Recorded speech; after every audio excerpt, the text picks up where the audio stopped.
جماعة في قلعة قايتباي في اسكندرية، مباشرة على شواطئ البحر الأبيض المتوسط. فجأة كده وأنا ماشي بتفسح في القلعة وأشوف تاريخ الأجداد، لقيت نفسي الجلالة خدتني وقعدت أقول: يا حراس اغلقوا الأبواب ودافعوا عن مصر. ولا كأني قايتباي نفسه.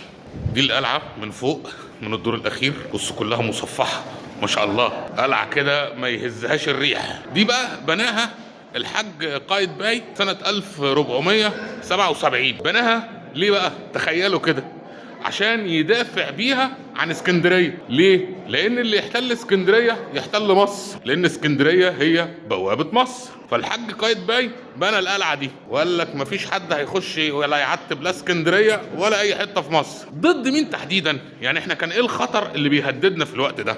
الدولة العثمانية الله يحرقها. فهي دي اللي كان التهديد الأعظم اللي بيهددنا في الوقت ده.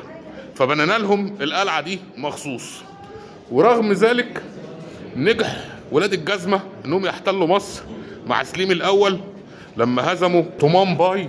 وهتلاقوا عندنا في الزيتون شارع طومان باي موازي لشارع سليم الاول، والشارع الثالث الموازي ليهم شارع ابن سندر. اللي هو عمل ايه بقى ابن سندر؟ اللي فتن على طومان باي وعرف يفشي اسرار الحامية المصرية للغزاة العثمانيين. في الاخر هو تاريخ نستفيد منه، وربنا يخلي لنا الاثار. يلا اشوف وشكم بخير.